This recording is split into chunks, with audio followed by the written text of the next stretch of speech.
Hi, I'm Jim Rovira. I'd like to welcome you to this semester section of ENG 543, Creative Writing Poetry.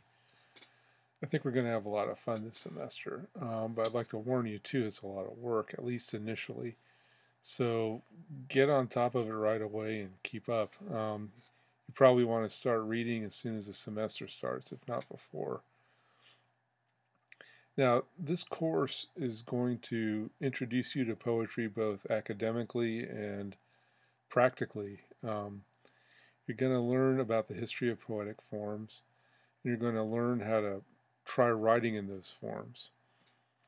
The One of the reasons that I stress the academic side of the study of poetry here in this creative writing course is that, for one thing, we're a Master of Humanities program, not a Master of Fine Arts program, so we can't give you a full-blown fine arts program that would divide this material up into separate classes. That would be ideal. You really just have one shot at getting it all, so I have to put it all in one course. The other thing too, though, is that all the best, most innovative, and most influential poets in the history of Western literature, almost all of them anyways, have been fervent students of poetry. In order to write poetry well and to write it creatively and to do something really different, you need to study poetry. You need to read what other poets were attempting and then try to understand what they were doing on their own terms. So we have three texts in this class that help us contribute to those purposes. The first text is the New Princeton Encyclopedia of Poetry and Poetics. That will give you a historical and theoretical background for all the different types of poetic forms that we're going to study over the course of this semester. It's a great text. The author has extensive theoretical and historical knowledge of poetry. It's not a single author text, of course, it's an anthology. Um, and he also has a lot of practical common sense, too. So I think once you get used to the author's voice, you'll find that reading enjoyable. But again, the first couple weeks out of that book, the entries are kind of long.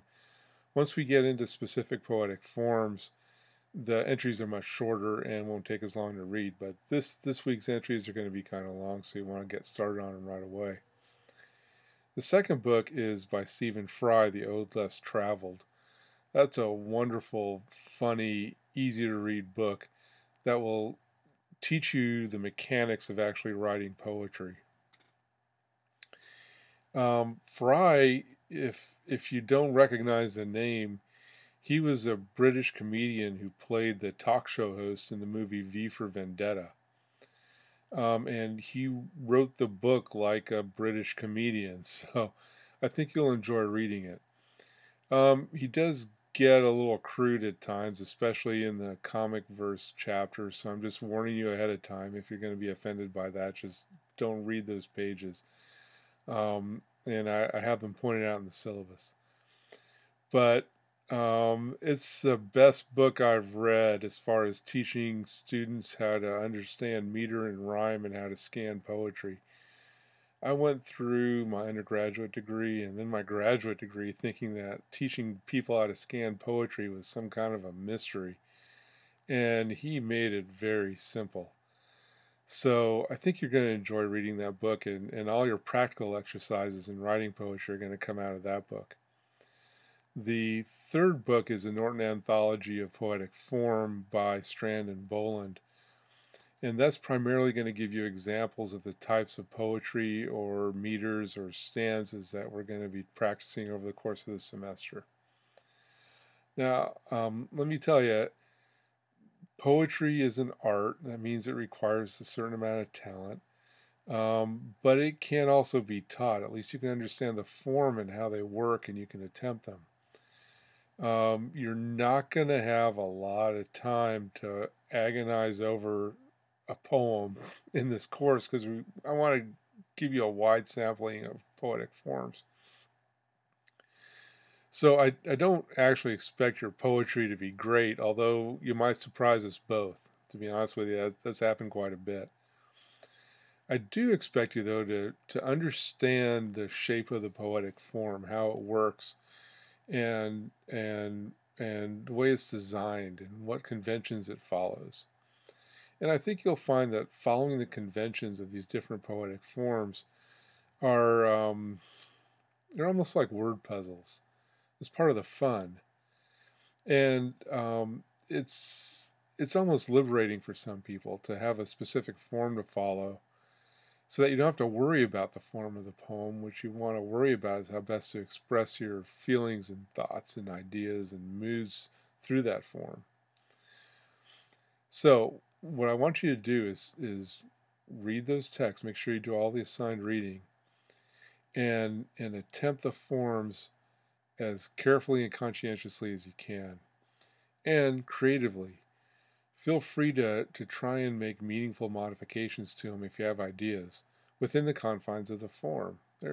You'd be surprised at things you can do and the things you can't when you're writing following conventional poetry, traditional forms. And as you see, we're not going to be writing free verse this semester.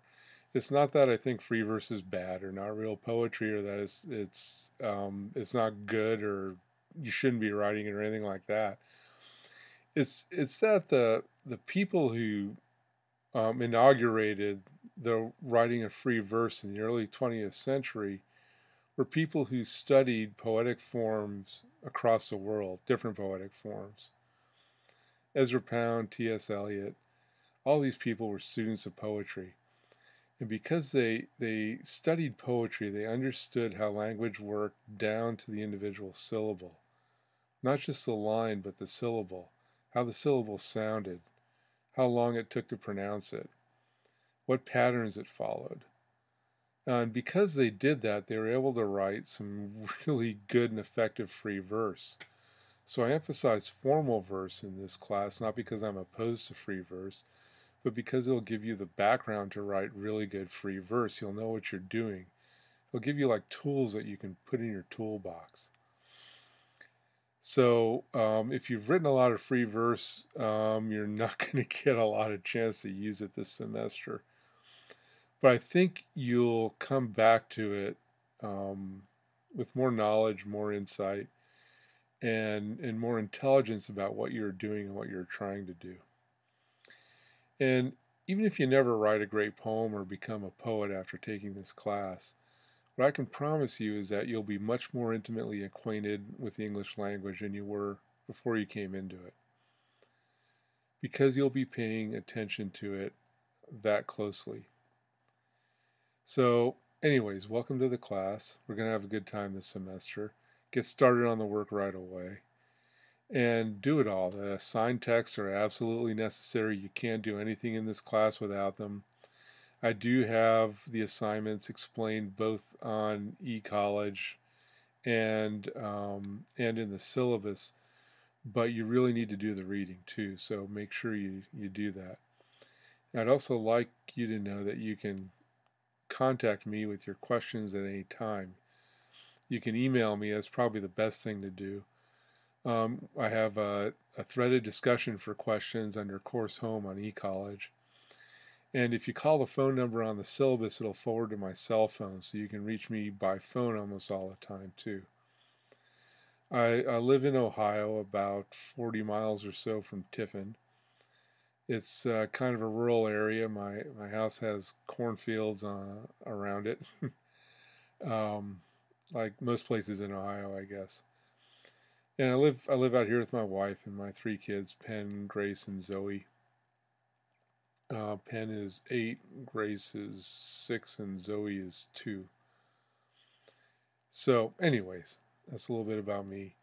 Thank you for signing up for this class. I look forward to our semester together, and please contact me if you have any questions. I'll see you on the discussion boards and in eCollege. Thank you.